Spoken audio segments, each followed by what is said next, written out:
Good morning. As you can see, I'm not the bold explorer. He is behind the camera today for social distancing reasons. He's brought me here to Clapham Woods near Patching in West Sussex. I've not been here before, but the reason we're here is so that I can tell you a bit about why I'm so passionate about trees and what they mean to me. So I've never been here before, so I'm looking forward to having an explore and finding out what we've got here. So let's go.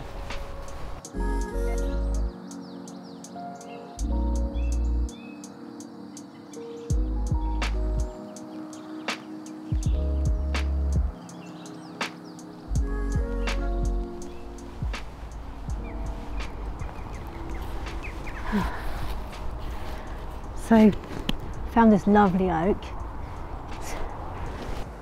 So I'm still, even now, trying to work out what exactly it is that makes me so passionate and drawn to trees. And I think the first thing to understand is that, having been raised in Saudi Arabia for a good 5.5 years, in prime childhood, all I was really familiar with was sand and palm trees and very little life to be seen, and memories of flying over the south of England and, you know, in the summer or early spring, and just seeing all the vibrance of canopy of different shades of green and browns and coppers. That's just enough to blow a young mind out of this world. And it's really noticeable, you know. And one tree like this can be a home to hundreds of different life forms, be that from the microscopic insects and fungi and lichens, right the way up to the larger mammals and birds. There's so much relies on these things. These are terraformers. I mean, they were here long before us, and they made this world ready for us to evolve into it. How can you not like them, I suppose, when you say it like that?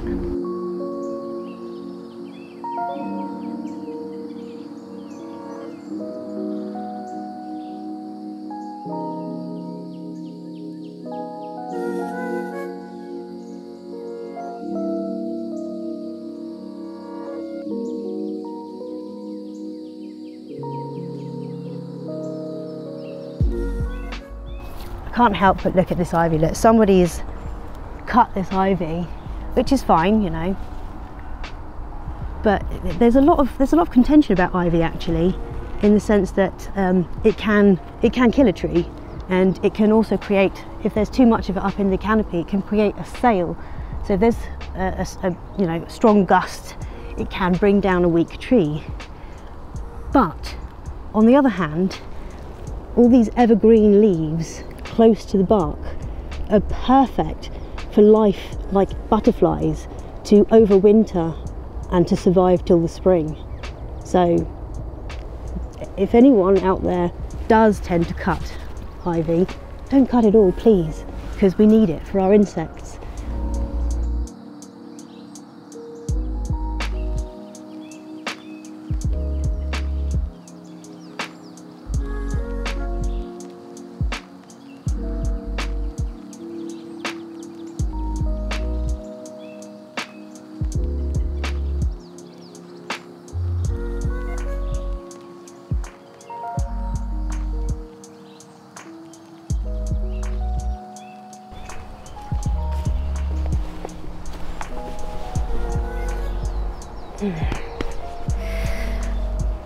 So yeah, I'm really enjoying this woods. It's lovely. There's a nice variety of trees here.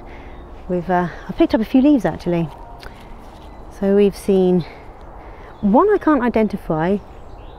I'll take that home and try later. But there's sweet chestnut, which has been more predominant in this latter part of the walk so far. We've got hazel. There's lots of hazel here, being coppiced. identifiable by all the lovely little fingers of shoots coming up. And then the oaks, of course, there's quite a few lovely oaks.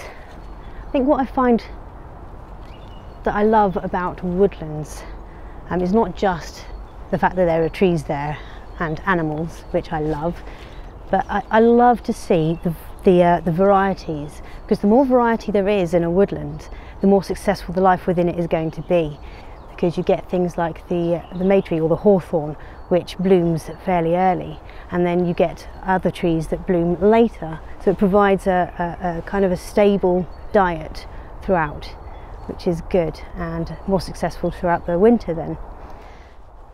So I don't know if anyone noticed, but I've been sitting on a felled tree.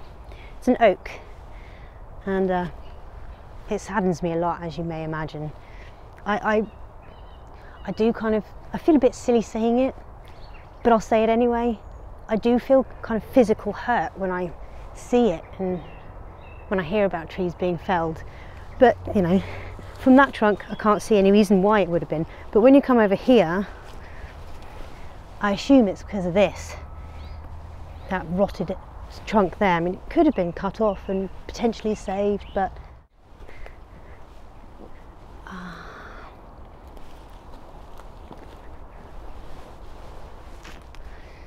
yeah, this would be why. So I couldn't walk away and leave it. I had to investigate, and I did notice there's a lot of ivy on this tree, but I thought, well, that's no reason still to chop the whole tree down. You'd remove the ivy, right? So I came and inspected. Yeah, its bottom end was rotten near the roots, so it looked like it was quite hollow here, and with all the ivy, it's probably been pulled down in the recent bad weather we've had. So, well, that's a bit of a relief that it was a natural occurrence. Still, sad to see it down.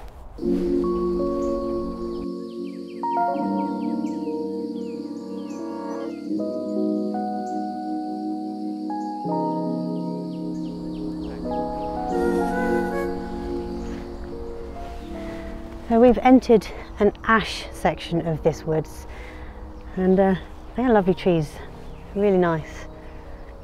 Just the energies that I get from trees, it's like nourishment for my soul. As crazy as that might sound, I don't care anymore, I'm not afraid.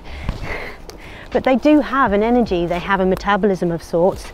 They may not have a pulse like we would think of it, but they do have a pulse. And they connect the earth to the sky, between the two planes, and nothing else does that.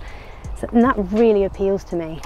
This is gorgeous. It's like a little pixie resort, isn't it? You can imagine little fairies around there. No, it's funny because although I joke about fairies and things, it's just a pretty thing, isn't it? But they kind of are the insects and everything, you know? They're just slightly anthropomorphized. Anyway, beautiful.